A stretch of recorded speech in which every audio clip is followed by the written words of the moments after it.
Lawrence McIntyre used to be a chicken farmer, and proudly so.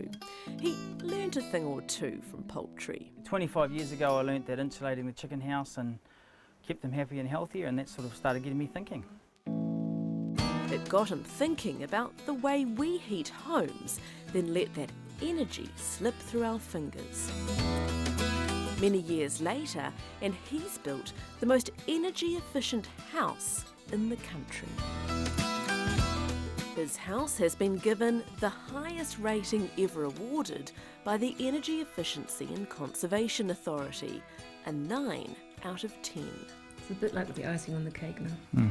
The total bill for heating the house is likely to be around $40 for the whole year. Yeah, this was about doing the best we could do. Lawrence is just a 150% kind of guy. Sick of fixing up old houses, he moved the family to Germany to study Bauhaus design. The systems were good in Germany, but I'd realised that there's no way that the whole New Zealand building industry was going to change to the style that they do it in Germany. So Lawrence worked with a traditional Kiwi builder to adapt what he'd learnt. What is it about these walls that makes them so good at insulating the house? Well, these walls have 3 layers of bats that are running at different angles, which tie in through to the floor, and then they go through into the ceiling. And that way there's no timber exposed, so there's no heat loss. So the whole house is just kind of wrapped, like in one big sort of... one big furry box, really. One of the best things about the house is how low maintenance it is, easy to clean, and it never needs to be painted. So is the point of the low maintenance just sort of a time and hassle issue, or is it also about money? To me it's more about using the resources that we have on our planet to the most effective use. And so stainless steel, colour steel, using, and lack of painting and lack of the sort of energy that goes into that, that's being eco. No energy is lost through the ground either. The whole house sits on polystyrene. So the polystyrene comes out of the ground and actually comes right underneath and sits on the window.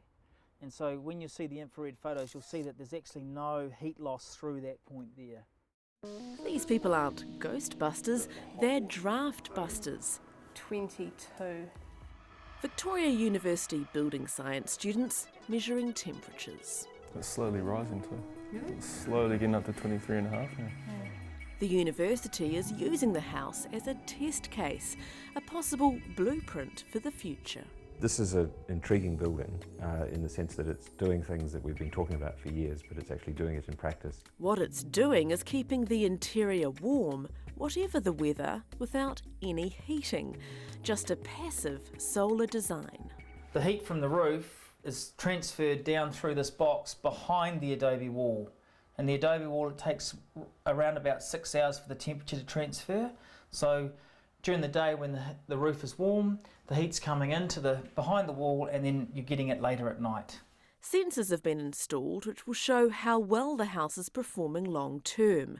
But in the short term... My experience of the last 24 hours is this is a warm, comfortable place as you would expect. It's behaving well. This little greenhouse does simple things well, and that grounded philosophy applies to every room. Now, food and toilets don't usually mix. Well, I mean, not until later in the process. But in this case, the toilet is the compost. But more than just compost, the toilet is how the whole house breathes. With a house that's so airtight as this and insulated, you have to have a system of breathing, and so the compost toilet is actually what makes the house breathe. So it's continually sucking air through the house, heating up the compost material, which makes it very efficient, and then expelling itself. It cost around $3,000 a square metre to build. Not low cost, but not luxurious either. Anybody that's thinking of building a house around the $3,000 figure, they could build this one straight away.